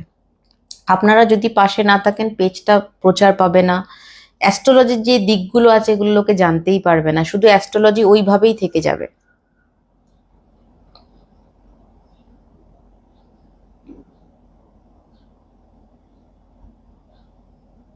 যোনির জন্য হয় মানে? না, শুধু যোনির জন্য হয় না, তাহলে তো সিংহ রাশিতে 3টে নক্ষত্র আছে। হ্যাঁ, লেখার পরে আবার লাইভটা দেখতে হবে। নেক্সট হচ্ছে আমরা ছিলাম হচ্ছে সিংহত হলে, এবার হচ্ছে কন্যা রাশি। কন্যা রাশির লোকেদের জন্য কিন্তু কুম্ভ রাশির শতবিশা নক্ষত্র, কন্যা রাশি শতবিশা নক্ষত্র হচ্ছে ঘাতক নক্ষত্র। ঠিক আছে, নেক্সট হচ্ছে বৃশ্চিক রাশি, বৃশ্চিক রাশিদের জন্য, না তুলা বলিনি, সরি, তুলা রাশিদের জন্য হচ্ছে ঘাতক হলো কুম্ভ রাশির শতভিসা। কুম্ভ রাশির শতভিসা হচ্ছে, এটা আর ভুল বললাম মনে হয়, কন্যাতে হচ্ছে মকরের শ্রবণার। স্ত্রীর সঙ্গে সবারই সমস্যা হয়, সেটা নিয়ে কোনো কথা না। কন্যা রাশির হচ্ছে শ্রবণা, মকর রাশির শ্রবণা, তুলা রাশির হচ্ছে কুম্ভ রাশির শতভিসা, বৃশ্চিকদের হচ্ছে রেবতী, বৃশ্চিকদের হচ্ছে রেবতী নক্ষত্র। ঠিক আছে, মীন রাশির রেবতী নক্ষত্র। এইটা হচ্ছে, ধরুন এবার বৃশ্চিক রাশিদের একটা ইম্পর্টেন্ট কোনো কাজ পড়েছে, এবার দেখা যাচ্ছে 3 দিন ধরে মীন রাশি, তাহলে মীন রাশি যদি রেবতী নক্ষত্র চলে তাহলে সেই দিনটাকে আপনার অ্যাভয়েড করতে হবে কাজটা করার জন্য। এবার ধনুরাশি, ধনুরাশিদের জন্য ঘাতক নক্ষত্র হচ্ছে মেষ রাশির ভরণী নক্ষত্র। ধনুর হচ্ছে ঘাতক নক্ষত্র মেষ রাশির ভরণী নক্ষত্র। মকর রাশির ক্ষেত্রে ঘাতক নক্ষত্র হচ্ছে বৃষ রাশির রোহিণী নক্ষত্র, বৃষ রাশির রোহিণী নক্ষত্র। কুম্ভ রাশিদের ক্ষেত্রে হচ্ছে ঘাতক নক্ষত্র হচ্ছে মিথুন রাশির আদ্রা নক্ষত্র, মিথুন রাশির আদ্রা নক্ষত্র, বাকি নক্ষত্ররা ঘাতক নয়। মীন রাশির ক্ষেত্রে ঘাতক নক্ষত্র হচ্ছে কর্কট রাশির অশ্লেষা নক্ষত্র, কর্কট রাশির অশ্লেষা নক্ষত্র, ঠিক আছে? ব্যাস এইগুলো হচ্ছে আমাদের দেখতে হবে। এবার আরেকটা জিনিস শিখিয়ে দিই, যারা অ্যাস্ট্রোলজি স্টুডেন্ট আছে বা যারা অ্যাস্ট্রোলজি নিয়ে ইন্টারেস্টেড, সেটা হচ্ছে যখনই আপনি কোনো হরোস্কোপকে বিচার করবেন, এটা আমি খুব বেশি বিচার করি এবং এটা সাংঘাতিকভাবে মানে মানুষকে বুঝতে সাহায্য করে, যে সেটা হচ্ছে যে যদি আপনার নবাংশ চার্টে অনেকে দেখা যাচ্ছে রত্ন পড়েছে এ পড়েছে তাও কাজ হচ্ছে না, কেন হচ্ছে না? বা লাইফে অবস্টাকেলের শেষ নেই। আপনার যেই রাশি হোক না কেন, নবাংশে আপনার কোন রাশি সেটা দেখতে হবে। ধরুন কারণ নবাংশ চার্টে চন্দ্র পড়েছে বৃষ রাশিতে, তাহলে নবাংশ চার্ট অনুযায়ী তার বৃষ রাশি, সেই বৃষ রাশির ঘাতক কে? কন্যা, তাই তো? তাহলে ওই মানুষটার সাথে কিন্তু কন্যা রাশির লোকেদের অ্যাডজাস্ট হবে না। ওইভাবে সম্পদ, ওই বিচার আলাদা বাবা, তুমি তো গুলিয়ে ফেলছো, তুমি তো দশার বিচার করছো। ওভাবে বিচার হয় না, তাহলে তো সোজা হয়ে গেল। তুমি এক ছকে সবাইকে আনতে পারবে না। এখানে হচ্ছে অ্যাস্ট্রোলজিকে যেন সমুদ্র শাস্ত্র বলে। সমুদ্র শাস্ত্র কেন বলে? তুমি একটা, তুমি বলছো যে আমার বৃশ্চিক রাশি, রেবতী নক্ষত্র আমার হচ্ছে সম্পদ নক্ষত্র, ঠিক আছে, আমি সম্পদ নক্ষত্র দেখে কাজ করতে গেলাম, কিন্তু এটা আমার জন্য ঘাতকও। তাহলে কাজটা করতে গিয়ে আমার হয়তো প্রচন্ড অবস্টাকেল হবে, কিন্তু হয়তো সেটা পরবর্তীকালে আমার জন্য ভালো হলো। ঠিক আছে, এখানে অনেক দশা যখন আমরা বিচার করব তখন বিপদ সম্পদ প্রত্যরি খেম এগুলো বিচার করব। অর্থাৎ যেটা আমি নবতারা চক্র হরস্কোপের মধ্যে লিখে দিই, জন্ম বিপদ, জন্ম সম্পদ বিপদ খেম প্রত্যরি সাধক বদ মিত্র অতিমিত্র, এই হচ্ছে নবতারা চক্র। এবার আবার স্বর্ণারী চক্র আছে, কর্ম নারী, জন্ম নারী, আহ সম্পদ নারী, ভয় বিপদ নারী, অনেক ছটা নারী আছে। ঠিক আছে, নবাংশে যেখানে মন থাকবে, যেখানে তোমার চন্দ্রটা পড়েছে যে রাশি, সেই রাশিটার ঘাতক রাশি বিচার করো, সেই রাশিটা তোমার জন্য খুব সারা জীবন তোমাকে ভোগাবে। ঘাতক ড্রিঙ্কটা ভালো করেনি আজকে, শর্টকাটে করেছে। জোটকের ক্ষেত্রে কিন্তু আমি খুব বেশি ঘাতককে মানে গুরুত্ব দিই। যারা জোটক বিচারে আউট অফ 36, স্কিনটা গ্লো করছে, থ্যাংক ইউ। যদি কেউ ঘাতক বিচারে 36 কে মধ্যে 30-তে বলে যে আমার খুব ভালো হয়েছে, রাজ্যটক বিয়ে দিয়ে দিন। ধরুন বৃষ রাশির আর কন্যা রাশির মধ্যে বিয়ে হচ্ছে, হ্যাঁ, এবার ঘাতক দেখা যাচ্ছে যে খুব বেশি 36-এ 30 হয়েছে, এবার দেখলেন সেই বৃষ রাশি, একে তো কন্যা রাশি ঘাতক রাশি, তার মধ্যে আবার হস্তা নক্ষত্র পড়েছে। এবার বলবে আচ্ছা বৃষ রাশির তো মৃগশিরা নক্ষত্র দেবগণ বা রোহিণী নক্ষত্র দেবগণ, আবার হস্তা নক্ষত্র দেবগণ, দেবগণ নরগণ বা দেবগণ দেবগণে দারুণ মিল হয়েছে, রাজ্যটোক আপনাকে বলে দিল। ব্যাস, বিয়ের পর থেকে কেন এত ঝামেলা হচ্ছে? আমাকে তো রাজ্যটোক বলেছিল, কিচ্ছু মেলে না, কোনো কথাবার্তা মিলছে না। কেন মিলছে না? ঘাতকটা তো বিচার করলেন না, আপনি শুধু মুখস্থ বিদ্যা।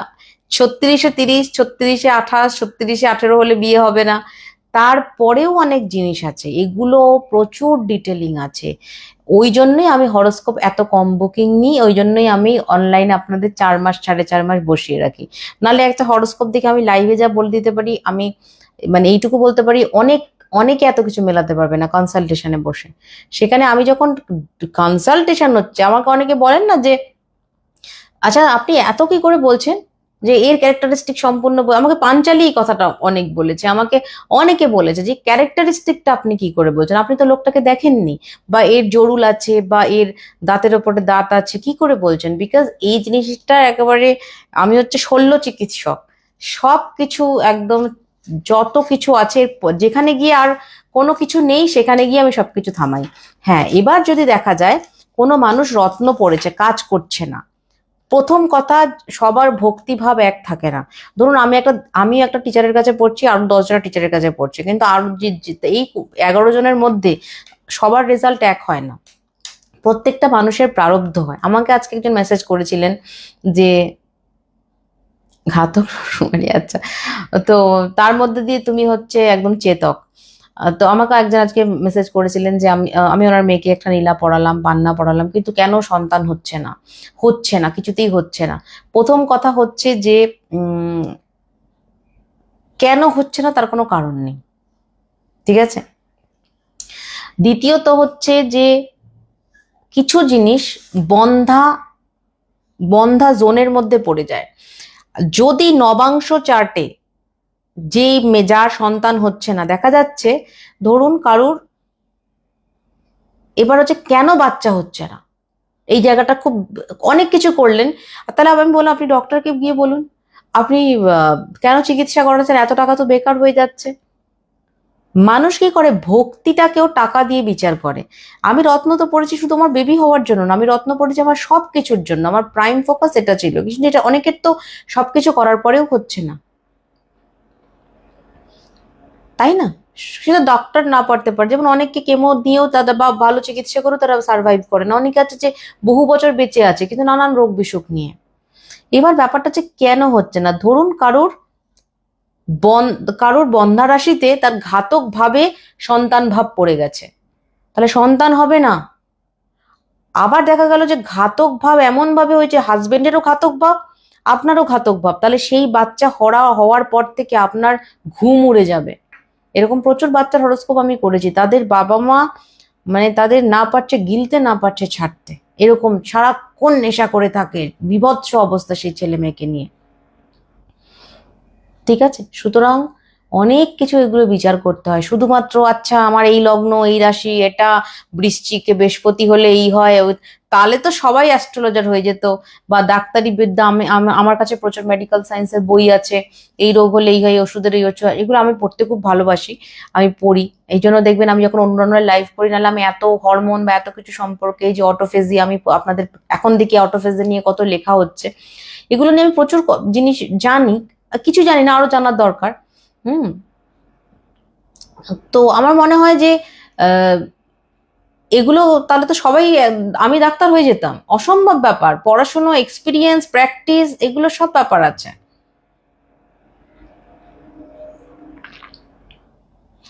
এটাই সময়, আগে কেন পেলাম না, আমিও যদি আমাকে আগে পেতাম আমার জীবনটাও আরো, আমি যখন থেকে আমাকে পেয়েছি, মানে যেদিন আমি আমাকে বুঝলাম সেদিন থেকে আমি আমার নিজের ভাগ্যটা চেঞ্জ করে নিয়েছি এবং খুব সুন্দরভাবে সবকিছু চলছে।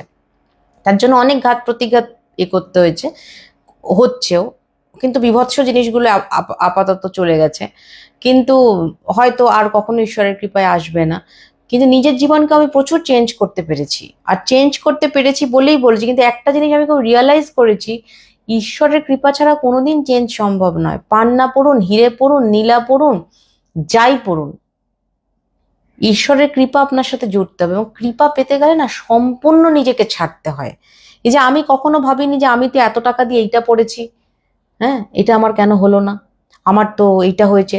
এবং আপনাদের দেখবেন যখন আমি দোষ নিয়ে, মৃত্যুর পরে যে দোষ, যদি কারোর ঘাতক নক্ষত্রে মৃত্যু হয় তাহলে সেই আত্মার সহজে মুক্তি হয় না, তখন তার প্রারব্ধ আমরা কিভাবে কাটাবো। আমাদের উচিত আমাদের যে মানে আমাদের যে আহ বাড়ির লোকেরা, যিনি আমাদের বাবা মা যারা মারা গেছেন, তারা বলেন শ্রাদ্ধ করবো না, এই সমস্ত কমিউনিজম, এগুলো শুনুন, এগুলো কোনো কথাই না, এগুলো নিয়ে কোনো কথাই বলতে চাই না।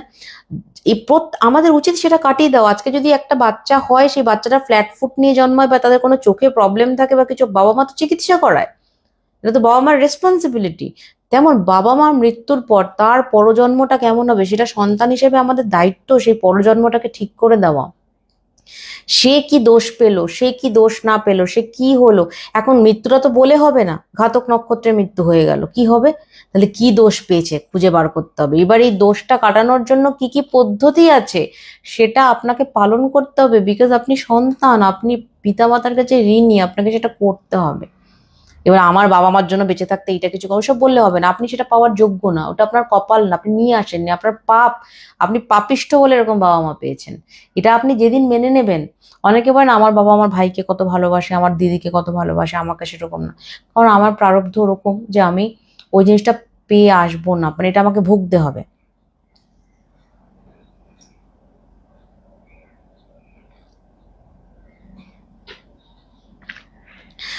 কৃপা পেতে গেলে যেমন কানেকশন দরকার, অ্যাস্ট্রোলজি একটা সায়েন্স, যেটা আমাকে স্পিরিচুয়ালি মোটিভেট করবে। আমি যদি তা না করে ভাবি আমি এটা পড়লাম প্রমোশনের জন্য, হ্যাঁ ওটা পড়েছিলাম ওটার জন্য, না, এরকম কোনো ব্যাপার নেই। ঈশ্বরের আরাধনা করবো তাতে আবার নেগেটিভ এফেক্ট পড়বে কেন?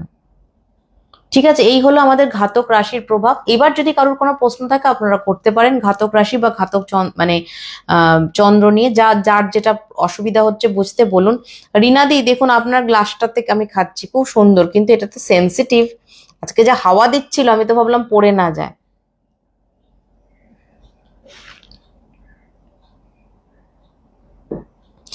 প্রারব্ধ না, মৃত্যু আমার কিরকম হবে সেটা আমার এই জন্মের পুরো কর্মের উপর। যারা সাত্ত্বিক জীবন যাপন করে তাদের আমি যখন দোষ নিয়ে বলবো তখন বলবো এগুলো, ঠিক আছে? কোনোদিন যারা গুরু কৃপায় থাকে, যারা স্পিরিচুয়াল লাইফ লিড করে, তাদের কোনোদিন অপঘাতে মৃত্যু হয় না, বাজে মৃত্যু হয় না। মৃত্যু অবশ্যই পূর্ব নির্ধারিত, সবকিছুই পূর্ব নির্ধারিত, কিন্তু মৃত্যু সবকিছু, কিছু জিনিসকে বৃদ্ধি করা যায়, কিছু জিনিসকে কন্ট্রোল করা যায়।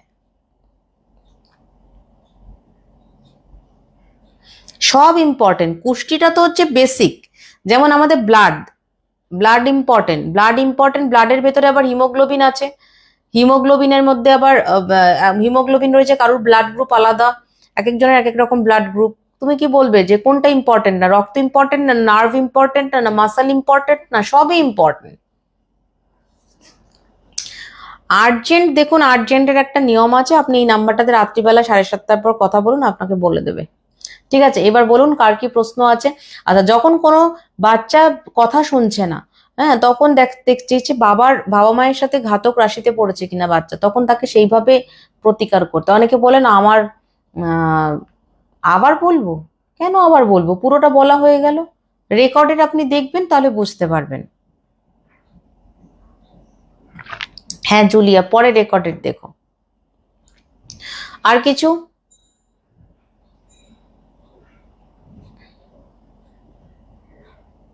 আজকের লাইফটা খুব ইনফরমেটিভ। এবার আমরা ইনফরমেটিভ লাইভই শুরু করেছি, মানে আমি প্ল্যানই করছিলাম বৃহস্পতি কর্কটে আসবে, তারপর আমি শুরু করবো এই জার্নিটা।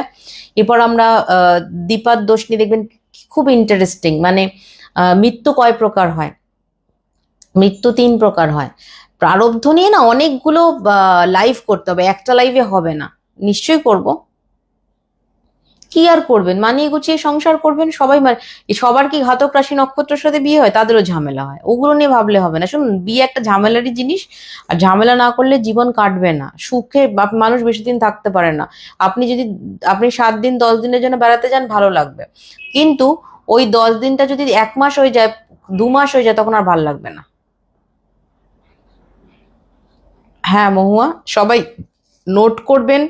তারপর যদি কারোর প্রশ্ন থাকে, কারোর প্রশ্ন থাকা উচিতই না এটা নিয়ে।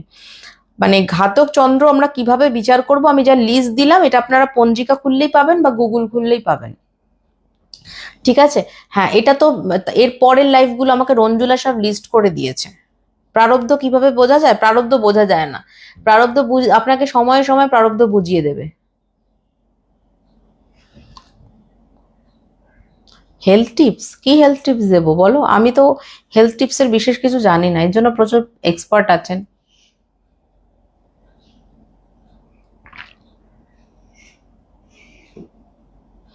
হ্যাঁ, এই যে যারা বলে বিয়ে করে প্রবলেম হচ্ছে, এই যে যার ধরুন যারা একবার বিয়ে করেছে, বিয়ে করার পর ডিভোর্স হয়েছে, তারপর আবার যখন আপনি একটা সম্পর্কে যাবেন, সম্পর্কে যখন সম্পর্কটা সম্পর্কের মতন থাকে তখন খুব ভালো থাকে। আবার দেখবেন যেই জিনিসগুলোর জন্য আপনি একটা মানুষকে ভালোবাসলেন, যে জিনিসটা আপনি তার মধ্যে অন্যরকম ভাবলেন যে এই সম্পর্কটা এরকম ছিল, এখানে আমি আরো ভালো থাকবো, তারপর দেখবেন সেই আবার আপনাকে সেরকম কথা বলছে, সেই আবার সেরকম ভাবে আপনাকে আক্রমণ করছে। তো প্রথম প্রথম মানুষ খুব ভেঙে পড়ে, কষ্ট পায়, তারপর আস্তে আস্তে মানুষ বুঝতে পারে, আর সময় সবকিছু বুঝিয়ে দেয়। এই জন্য প্রত্যেককে না ব্যস্ত থাকতে হয়, কারণ ডিপ্রেশন এমন একটা জিনিস যেটা অবসর সময় আসে। কোনো মানুষ যারা ব্যস্ত থাকে তারা চট করে ডিপ্রেশনে ভোগে না।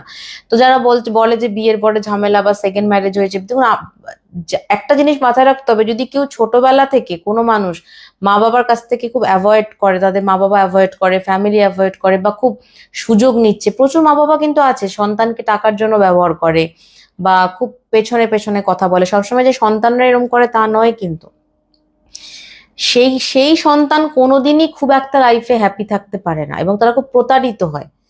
তো এই জিনিসগুলো মাথায় যদি তো আমরা না ঢুকিয়ে নিই না, যে ঠিক আছে আমার এরকম প্রবলেম হচ্ছে, এই প্রবলেমটা নিয়ে আমাকে থাকতে হবে, এইটা অ্যাডজাস্ট করতে হয়।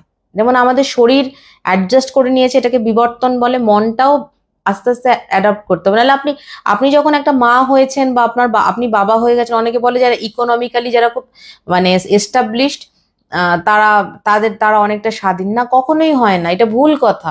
ইকোনমিক্যালি এস্টাবলিশড কি করবেন আপনি? কতক্ষণ ঝগড়া করবেন, কতক্ষণ কষ্ট পাবেন, তারপরে কিন্তু আপনার ইকোনমিটা কি কি কাজে লাগবে, কিসে কাজে লাগে? হ্যাঁ, ইকোনমিক্যালি এটা হলে এটা বলতে পারেন যে মেটেরিয়ালিস্টিক কাজে আপনার তার কাছে হাত পাততে হবে না, কিন্তু ইমোশনালি তো সবাই সবার উপর ডিপেন্ডেন্ট।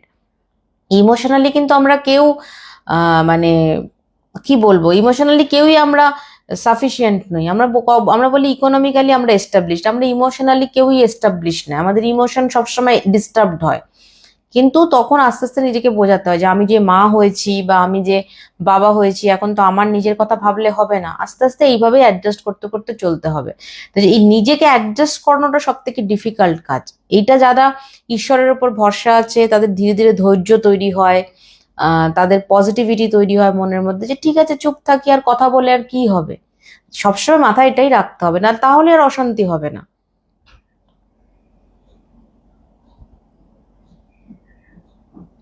পাপিয়া দাস, আপনি ওই লাইফটা দেখবেন, হ্যাঁ, তাহলে বলবো। কালসর্প দোষের একটা লাইভ হচ্ছে না, কালসর্প টপিক আগেও করেছি, কালসর্পর লাইভ আমার পেজে রয়েছে, দেখুন, খুঁজলে পাবেন। কালসর্প নিয়ে আবার লাইভ করা যাবে, বাট এটা কালসর্প নিয়ে হচ্ছে না। তাহলে আজকে শেষ করি।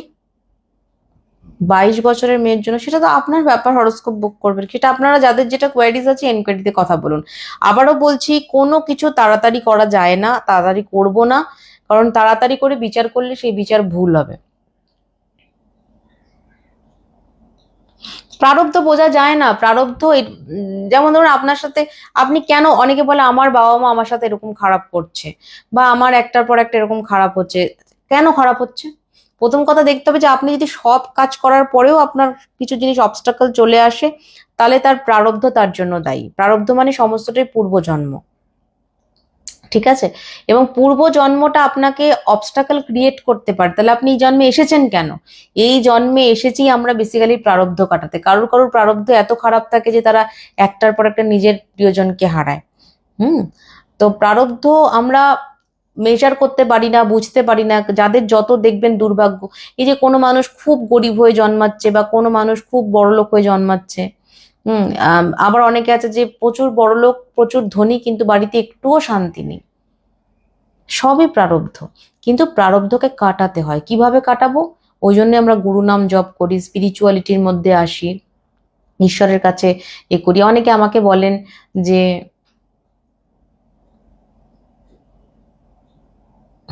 হ্যাঁ, কারোর সাথে বিরোধ করে কোনো লাভ নেই, বেসিক্যালি সব উল্টো পাল্টা। স্বস্তিক সিম্বল একটা পেজে দেবেন? হ্যাঁ, দেব। কি বলছো জুলিয়া? খেয়াল করলাম না, একটা কথা বলছি তো। প্রারব্ধকে কাটাতে জানতে হয়, সবসময় ভাবতে হবে যে ঠিক আছে এটা আমার কর্মফল, যা হচ্ছে হচ্ছে, ঈশ্বর তুমি আমাকে আরো ভালো মানুষ করো, আরো যেন আমি ভালো হতে পারি। আমরা কি করি,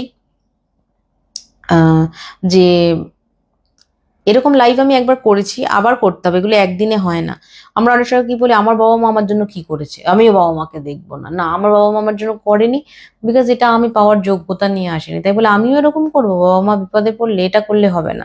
আমার এক ক্লায়েন্ট, ওর বাবা মা ওকে প্রচন্ড টর্চার করতো, বাবা মা ওরা হাজবেন্ড ওয়াইফের মধ্যে ভীষণ ঝামেলা লাগানোর চেষ্টা করতো, ওর ওয়াইফের বাড়ির লোককে খুব ডিস্টার্ব করতো, এই করতো। তো ওরা আলাদা থাকতো, দিল্লিতে থাকতো, কিন্তু ওর বাবা মা এখান থেকে ওদের ডিস্টার্ব করতো, অথচ ছেলেটি কিন্তু অনেক রেসপন্সিবিলিটি পালন করেছে, এই করেছে। ওর ওয়াইফ খুব ভালো, ওর ওয়াইফ বলতো ওকে যে না তুমি মা বাবাকে দাও, কিন্তু ওর বাবা মা আরো যত করে তত বেশি আহ ওর বিরুদ্ধেই করে। ইনফ্যাক্ট রিসেন্ট মানে এই বছরের প্রথম দিকে ওর বাবা মাকে উকিলের চিঠি পাঠায়, বলে অফিসে গিয়ে অবজেকশন করবে, এই করবে সেই করবে। তখন আমি ওকে একটা কথা বলি, তুমি চুপচাপ থাকো, তুমি বাবা মার নামে কোনো ইয়ে করো, তুমি একটা জাস্ট ইনফরমেশন, একটা উকিলের একটা প্রোটেকশন দিয়ে রাখো, কিন্তু তুমি বাবা মাকে কোনো অপমানজনক কথা বলো না।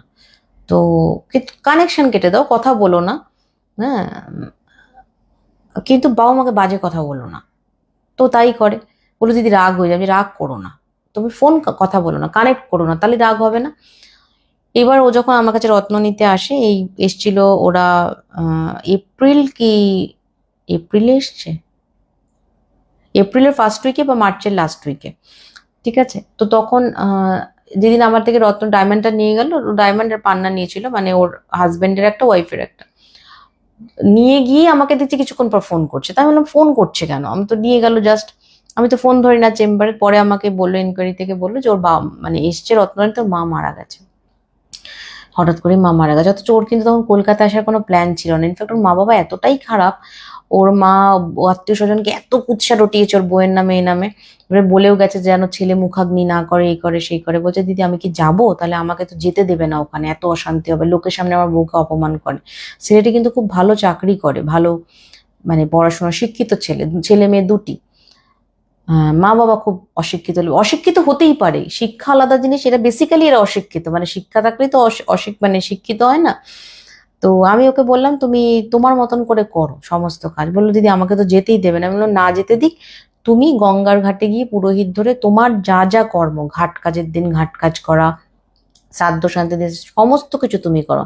আমি তোমাকে বলেছিলাম না এই ঝামেলাটা বেশি দিন থাকবে না, তুমি চুপচাপ গুরু মন্ত্র যেরকম দিয়েছি সেটা জপ করতে থাকো, দেখবে ঠিক ঈশ্বর ঠিক সত্যি কিন্তু সেই ঝামেলাটা চলে গেল। ও কিন্তু সমস্ত কিছু করেছে, ও কিন্তু আমার কথা শুনেছে। এটা আমি ওকে বারবার বুঝিয়েছি, এটা তোমার প্রারব্ধ সৌরভ, যে তোমার বাবা মা তোমার সাথে এরকম করে, তুমি করো না, তুমি তোমার ডিউটি পূর্ণ করো, দেখবে তুমি না মনে একটা শান্তি পাবে। যখন তোমার খারাপ কিছু হবে তখন তুমি তোমার মনকে বোঝাতে পারবে যে আমি তো কোনো কিছু খারাপ করিনি, আমি ক্লিয়ার। মানুষ যখন রক্ত গরম থাকে না তখন অনেক কিছু বলে, মা এটা করেছে আমিও এটা করবো, বাবা এটা করেছে আমিও এটা করবো, বাবা অমুক অমুক আমাকে প্রচুর এসে বলে, আপনারাই বলেছেন অমুক অ্যাস্ট্রোলজার আপনাকে নিয়ে অনেক কথা বলেছে, তাই বলে আমি বলবো কেন? ও বলছে সেটা ওর ব্যাপার, ওর মুখ খারাপ করছে, আমি বলবো না। কারণ আমার তো অন্তরকে আমি কলুষিত করবো না একটা বাজে লোকের বাজে কথা বলে, সে বলুক না। এই জিনিসটা যখন হয়, যে যার ডিউটি ঠিকঠাক ভাবে পালন করে, হ্যাঁ, তখন তার মনের মধ্যে একটা স্যাটিসফ্যাকশন আসে, এবং তখনই আপনি প্রারব্ধতে অনেকগুলো পয়েন্ট উঠে গেলেন। এতে কি হবে, আপনার নিজের জার্নিটা খুব স্মুথ হবে। যে যেটা আমার সাথে খারাপ করছে এটা আমার প্রাপ্য ছিল, তাই জন্য খারাপ হচ্ছে, কিন্তু আমি আমার কাজটা, আমি বলছি না যে এক গালে চড় মারলে আরেক গাল বাড়িয়ে দিতে, সেটা না। আমি সবসময় বলি খারাপ হলে তাকে মানে সেখানে প্রোটেস্ট করতে, কিন্তু ক্ষতি করতে না। বা নিজের কিছু বেসিক ডিউটি, যে অমুক আমার খারাপ করেছে আমি একটা ক্ষতি করার চেষ্টা করব, সেটা না। তার থেকে ঈশ্বরের কাছে জানিয়ে রাখা যে আমার এটা কষ্ট হচ্ছে। কত অনেক রকম আমার কাছে কত রকমের মানুষ আসে, কত মানুষকে আমি কত কথা বলি, কিন্তু আমাকে কেউ কোনোদিন বলবে না, বলতে পারবে না যে আমি বলেছি যে না তুমি এটা একদম এটা করো। তোমার বেসিক কিছু ডিউটি আছে, সেটা তোমাকে করতে হবে, সেটা না হলে তুমি মানুষের পর্যায়ে পড়ো না। রাগ হবে, ওই জন্য তো রাগে, দেখো আমাদের ছোটবেলায় কি হতো যে অনেক সময় হয় না, আমরা ছোটবেলায় যে রাগটা হতো, হুম, মানে ধরো এই মোহরকেও আমি বোঝাই, মুখে বলে আমাকে এই কথা বলেছে আমিও বলবো, আমি এরকম কথা বললে এই জন্য একজন মেন্টাল লাগে যে তোমাকে বোঝাবে, ভালো করে বোঝাবে, হ্যাঁ, যে না তুমি এটা করো না। তার দেখবে তুমি তো, সৌরভ খুব ভালো ছেলে, ওরা শুনেছে আমার কথা, কিন্তু ও খুব রেগে যেত আগে। ওকে ও যখন আমি বললাম তুমি যে কথাগুলো মানছো, তুমি দেখো দিনের পর দিন তুমি কত উন্নতি করছো, তোমার কত ভালো চাকরি, প্রমোশন এত তাড়াতাড়ি, বিদেশে চলে গেল, তোমার কত উন্নতি হলো, তোমার কি খারাপ হচ্ছে? বলছে না ম্যাডাম আমি তো খুব ভালো আছি। আমি বললাম সেই জন্য তুমি ভালো আছো, তোমার মা বাবা কি ভালো আছেন? ভালো নেই, দেখো কিন্তু জ্বলে পুড়ে শেষ হয়ে যাচ্ছে, নিজেরাই যন্ত্রণা পাচ্ছে। তুমি তোমার দিক থেকে ডিউটি গুলো করো, মা বাবার টাকা লাগলে মা বাবাকে টাকা পাঠাও, তুমি এটা তোমার ডিউটি। মনের জোর তো ভালো কিছু করতে মনের জোর সব থেকে বেশি লাগে, খারাপ কিছু করতে মনের জোর লাগে না। খারাপটা না মানুষের বেসিক ইনস্টিংক্ট, তোমাকে যদি কেউ মারে তোমার দেবে সাথে সাথে তাকে মারতে ইচ্ছা করবে, এটা বেসিক ইনস্টিংক্ট। কিন্তু সহ্য করে যে চুপ করে থাকাটা এটা একটু ডিফিকাল্ট। আর নিজেকে ভালো রাখার অধিকার সবার আছে আমি মনে করি। আমার কাছে প্রচুর ছেলেমেয়েরা আসে যারা বলে যে ম্যাডাম বেরোতে পারছি না সম্পর্ক থেকে। জাস্ট মুভ, মানে তুমি কেন খারাপ থাকবে, তুমি নিজে এস্টাবলিশ, তুমি সবকিছু আছো, সবকিছুতে প্রথমে তো আমি অবশ্যই অ্যাডজাস্ট করার চেষ্টা করব, সবকিছু ভালো করার চেষ্টা করবো, কিন্তু কিছু জায়গা আছে যেখানে আর মানিয়ে নেওয়া যায় না, সেখানে কিন্তু তোমাকে তখন বেরোতে হবে, এবং বেরোতে গেলে তোমাকে অনেক লোক অনেক বাজে কথা বলবে। মেয়েদেরকে দুশ্চরিত্র বলা তো একটা বেসিক মানে ডিউটি আমার মনে হয় সমাজের লোকেদের, এবং বিশেষ করে মেয়েরাই মেয়েদেরকে বেশি বাজে কথা বলে। কোনো লাভ নেই আলটিমেটলি। আমি যখন রাত্রিতে শান্তিতে ঘুমোবো আমি মনে করবো জীবনের ঠিক ডিসিশন নিয়েছি, তাই না? তো এরকম প্রচুর মেয়েরা আছে, তারা আবার নতুন সংসার করেছে, ভালো আছে, তাদের ছেলে মেয়ে হয়েছে। প্রচুর ছেলেরাও আছে যারা মুভ করেছে, যারা ভালো আছে, যারা বেরোতে পারছিল না। ভালো থাকাটা আমাদের বেসিক অধিকার। আমি ভালো থাকার জন্য যদি আমি অন্যকে ক্ষতি না করি, সামাজিকভাবে কারোর ক্ষতি না করি, তাহলে আমি ভালো থাকবো না কেন? তার জন্য তো আইন, ল তো এই জন্যই। ডিভোর্স তো একটা আইনের মধ্যে পড়ে, ডিভোর্স তো কোনো ক্রাইম না, ডিভোর্স একটা প্রসেস। আর ক্রাইম না বেসিক্যালি মানুষ ক্রিয়েট করে। তুমি দেখবে ডিভোর্সটা একদিন তোমার কমপ্লিট হয়ে যাবে, কিন্তু তোমার আত্মীয় স্বজন, আশেপাশের লোক তোমাকে, ও ওটা তোমার দ্বিতীয় বিয়ে না বাবা, মানে দ্বিতীয় বিয়ে, দ্বিতীয় বর, দ্বিতীয় বাচ্চা, এই সমস্ত কথা। এটা অমুকের অমুকের আগের ঘরের বাচ্চা, তো তোমাকে বারবার ছোট করা। তুমি বাবা তোমার এক ঘরের বাচ্চা নিয়ে কোন আইনস্টাইন বানিয়েছো? কাউকে কারোর অপমান করার অধিকার নেই, এটা আমি মনে করি। এবং যে যদি আপনাকে অপমান করে, তাকে স্ট্রিক্টলি সেখানেই থামান, যে না তুমি আমাকে এই কথাটা বলতে পারো না, তোমার অধিকার নেই এই কথাটা বলার।